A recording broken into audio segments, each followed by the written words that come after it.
ये कहानी एक ऐसे ड्रग नशे के बारे में है जिसको लोग जब भी लेते हैं तो इस ड्रग का असर कुछ लोगों के जिस्म में होता है और कुछ के नहीं, और इस ड्रग को लेकर लोग वैम्पायर्स में बदल जाते हैं। कहानी के शुरू में हम दो दोस्तों को देखते हैं जो गाड़ी में बैठे मजे करते हुए जा रहे थे। जिनमें से लड़का जिसका नाम रॉबिन था वो आंखें बंद करके पहाड़ी रास्ते पर गाड़ी को चला रहा था। शुरू में रॉबिन की दोस्त जिसका नाम मीरता था उसको सब कुछ बहुत अच्छा लग रहा था, पर रॉबिन जब गाड़ी को और तेज चलाता है तो मीरता अब डरने लगती है। पर तभी मीरता अपने सामने एक ट्रक आता हुआ देखती है और अपने दोस्त को गाड़ी दूसरी साइड पर करने का बोलती है। पर रॉबिन जब बिल्कुल उस ट्रक के पास आ गया था तो अपनी गाड़ी को अचानक से दूसरी साइड पर मोड़ता है। अब ये एक माइन एक कान में आ गए थे। गाड़ी से निकलकर मीरता रॉबिन पर गुस्सा होती है और कहती है कि तुम पागल हो, अभी मैं मरना नहीं चाहती। पर रॉबिन जब मीरता को प्यार से मनाता है तो वो मान जाती है। हमें पता चलता है कि रॉबिन ड्रग्स लेता था,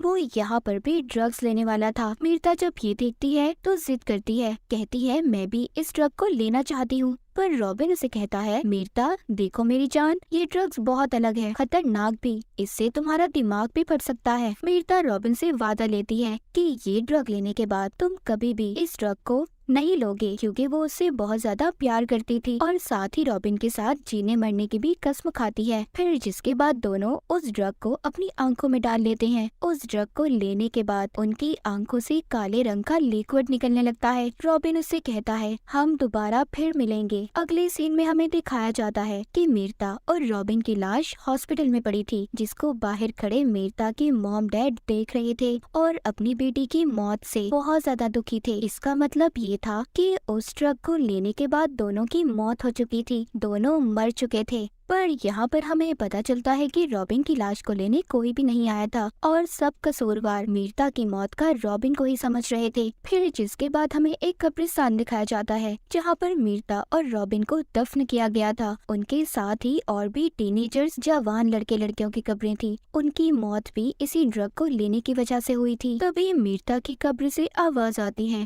और अचानक से वो अपनी कब्र तोड़कर बाहर आ गई थी। थोड़े वक्त के बाद सांस लेने के बाद उसे पता चलता है कि वो दोबारा से जिंदा हुई है। उसकी कब्र के सामने रॉबिन की कब्र भी थी, जिसको देखकर मीरता बहुत रोती है, चीखती है, चिल्लाती है और फिर थोड़ी देर के बाद अपने घर के लिए निकलती है। जब ये रास्ते से जा रही थी तभी ये एक गाड़ी को देखती है जिसमें कुछ दोस्त बैठे थे और मजे कर रहे थे। ये सब देखकर मीरता अपने पास्ट माजी को सोचने लगी थी। तो यहाँ से कहानी हम मीरता की पास्ट की देखते हैं। जब वो कॉलेज में थी एक दिन कुछ लड़के उसे तंग कर रहे थे, तभी उसने पहली मर्तबा कॉलेज में रॉबिन को देखा था। तो उसकी दोस्त से उसे पता चलता है कि रॉबिन पर कॉलेज की सारी लड़कियां फिदा हैं। रात को जब ये अपनी दोस्त के साथ क्लब में जाती है जहाँ पर मीरता की दोस्त पर एक लड़का जानबूझकर शराब को गिरा गया था, जब उसकी दोस्त खुद को साफ करने बाथरूम में जाती है तभी इसकी नजर फिर से रॉबिन पर पड़ती है, जिसको देखकर मीरता मुस्कुराने लगी थी। रॉबिन भी उसके पास आ रहा था,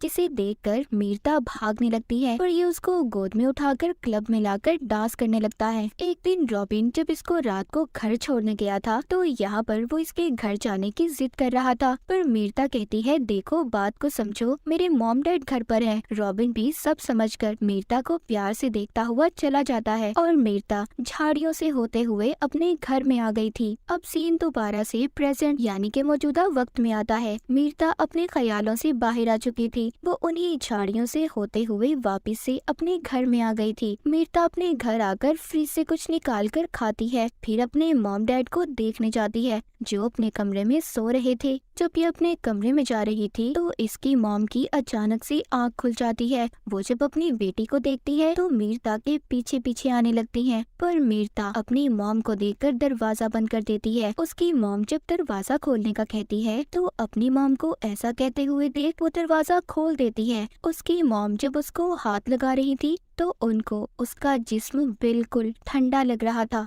यहीं पर मीरता के डैड भी आ गए थे, पर मीरता अपने डैड की आवाज सुनकर अपने घर से भाग जाती है। उसके डैड जब उसके कमरे में उसकी मॉम को देखने आते हैं तो उन दोनों को अब ऐसा लग रहा था कि मीरता उन्हें अपने ख्यालों में दिख रही है। मीरता भी अपने घर से भागकर जंगल में आ गई थी। यहाँ पर एक ग्रुप के लोग उसे अपने साथ लेने आए थे और उसे कह रहे थे कि हम तुम्हारी मदद करना चाहते हैं, पर मीरता उन्हें देखकर पेड़ पर चढ़ जाती है। फिलहाल कुछ वक्त के लिए मीरता उन लोगों से बच गई थी, जिसके बाद वापिस से ये अपनी कब्र पर जाती है तो उसे अपने हाथों की नसें काली होती हुई नजर आ रही थी। ये स्याही उसके पूरे जिस्म में फैल रही थी। मीरता परेशान हो जाती है, जिसके बाद वो एक स्टोर पर आती है। वहाँ के बाथरूम में जाकर जब ये खुद को देखती है तो अब इसकी आंखें भी काली पड़ चुकी थी। वो स्याही इसके पाँव पर भी फैल चुकी थी और अब इसके नाखून भी अलग हो रहे थे। जब ये स्टोर से बाहर आती है तो एक क्लब में चली गई थी, जहाँ पर इसको एक इंजीनियर मिलता है जो इसके साथ घुलने मिलने की कोशिश कर रहा था। यहीं पर क्लब में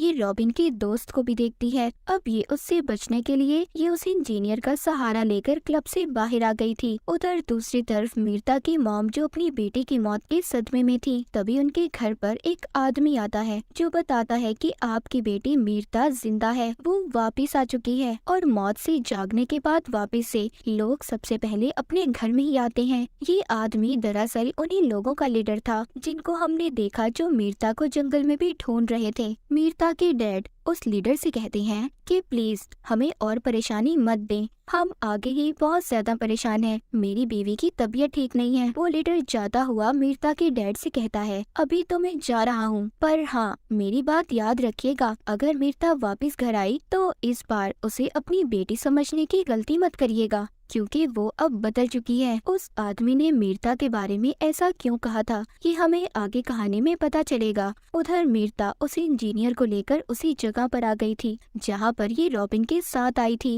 इंजीनियर उससे बदतमीजी करने की कोशिश कर रहा था, पर उसे ये करना नहीं चाहिए था। मीरता उस इंजीनियर की गर्दन को काट कर किसी भूखे जानवर की तरह खा रही थी। इसकी आंखें भी काली पड़ चुकी थी। ये उस इंजीनियर को खाने के बाद मीरता एक दुकान पर आती है और वहाँ से एक फोन को चुरा लेती है। हम देखते हैं कि टीवी पर उसी इंजीनियर के कत्ल की खबर चल रही थी। ये फोन चुराने के बाद अपने डैड को फोन करती है, पर कुछ भी नहीं बोल पाती। रात को ये अपने घर आ गई थी जहाँ पर वो रॉबिन के साथ रहा करती थी। वो पहले अपने कपड़े बदलती है और फिर सोफे पर लेटकर रॉबिन के साथ बिताए हुए लम्हों को फिर से याद करने लगती है। तभी इसके बाद इसके डैड भी आ गए थे जो नहीं जानते थे कि मीरता यहाँ पर है। वो अपनी दोस्त के साथ थे। वो उसे बता रहे थे, मैं जानता था मेरी बेटी यहाँ पर रॉबिन के साथ आकर रहती है और ड्रग्स भी लेती है, लेकिन मैंने फिर भी इस घर का किराया दिया, जिसका मुझे आज भी दुख है। मीरता के डैड की दोस्त उसके डैड को समझाती है कि इसमें तुम्हारी कोई गलती नहीं है, और ये कहकर जब ये कमरे से बाहर आती है तो मीरता उसे पकड़ लेती है और उस पर हमला करके उसे भी उसी इंजीनियर की तरह खाने लगती है, क्योंकि मीरता ने उस लड़की को अपने डैड को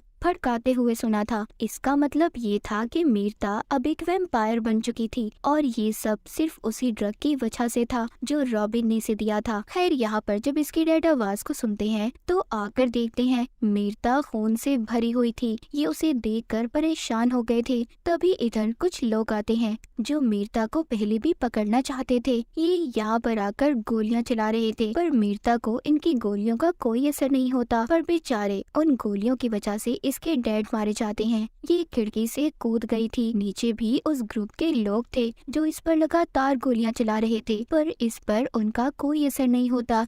ये भाग रही थी। तभी वहाँ पर एक औरत आती है जो मीरता को अपनी बाइक पर बिठाकर ले जाती है। ये औरत इसको अपने घर लाकर इसके जिस्म से गोलियां निकालती है और बताती है कि वो लोग एक ऐसे ग्रुप से हैं जो हम जैसे खतरनाक लोगों को मारते हैं और इस काम में इनका साथ गवर्नमेंट भी देती है। उधर वो लोग मीरता के डैड और उनके दोस्त की लाश को ले जा रहे थे। वो औरत मीरता को बताती है कि तुम ओवर डेड हो, यानी कि मौत के बाद दोबारा से जिंदा हुई हो। वो लोग हम जैसे लोगों को ओवर डेड बुलाते हैं। वो बताती है कि मौत के बाद जो भी लोग दोबारा जिंदा होते हैं वो अपने साथ खतरा लाते हैं जो बाकी लोगों के लिए खतरनाक होता है। वो औरत उससे बातें करने के बाद रात में उसे एक आदमी का शिकार सिखाती है कि कैसे अपने शिकार को पकड़ना है और खाना है। ये दोनों उस आदमी को खाने के बाद शहर से बाहर जा रही थी। ये औरत मीरता को अपने खुफिया बेस पर ले जाना चाहती थी, पर मीरता नहीं चाहती। वो कहती है मैं रॉबिन के बगैर कहीं पर भी नहीं जाऊंगी, और ये कहकर चलती गाड़ी से कूद जाती है, क्योंकि अब उसको मौत का डर भी नहीं था। उसे पता चल चुका था कि वो अब नहीं मर सकती। जिसके बाद ये दोबारा से कब्रिस्तान आती है जहाँ पर रॉबिन का दोस्त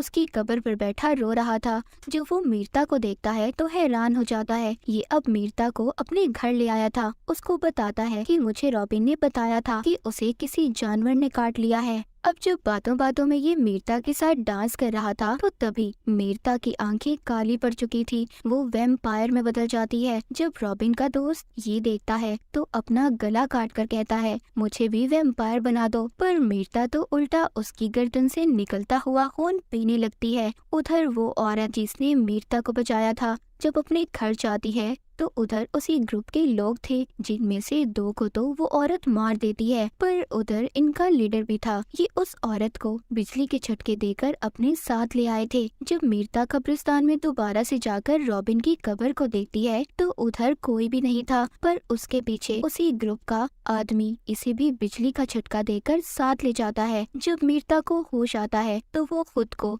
जंजीरों में ग्रुप के लीडर के सामने कैद पाती है। मीरता लीडर से कहती है कि मुझे मार दो, जिस पर वो कहता है कि तुम इतनी आसानी से कहाँ मरने वाली हो। तुम्हें मारने के लिए हमें बहुत कुछ करना पड़ेगा क्योंकि तुम बहुत ज्यादा ताकतवर हो और तुम तो हमारे खास आदमी की अमानत हो जो कोई और नहीं बल्कि रॉबिन था। इसका मतलब ये था कि रॉबिन अभी भी जिंदा था, वो कभी मरा ही नहीं था। रॉबिन आकर मीरता को जंजीरों से आजाद करवाता है और उसे अपने साथ एक कमरे में ले आया था जहाँ पर अब रॉबिन उसको कहानी बताता है कि मैंने एक ओवरडेड को अपनी आंखों के सामने अपने दोस्त को खाते देखा था और उसी दिन मैंने इस ग्रुप से मिलने का फैसला किया कि मैं इनके साथ मिलकर ओवरडेड लोगों को पकड़ूंगा, उन्हें मारूंगा। तभी मैंने तुम्हारे साथ उस ड्रग को लिया था और मैंने इसीलिए तुम्हें भी ओवरडेड में बदल दिया ताकि हम दोनों मिलकर इनका साथ दे सकें। सब सुनने के बाद वो अपनी मौत का कसूरवार रॉबिन को मानती है। उसने उसकी पूरी जिंदगी को बदल दिया था। एक आम इंसान से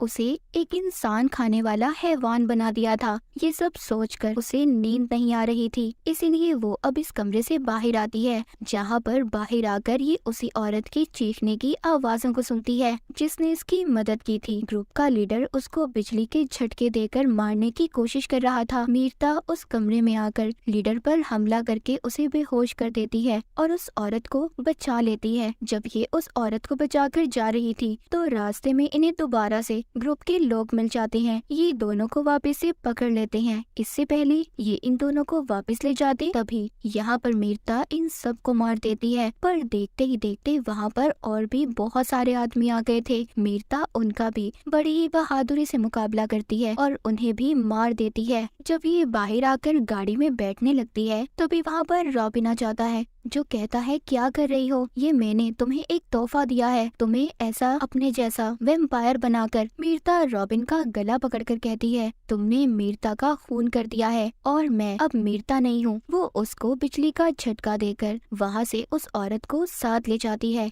कहानी के आखिर में हम देखते हैं कि वो औरत मीरता को सिखा रही थी कि कैसे उसे अपने शिकार को पकड़ना है। मीरता को देखते हैं जिसे देखकर ऐसा लग रहा था कि अब वो बिल्कुल तैयार है और इसी के साथ ये कहानी यहीं पर खत्म हो जाती है।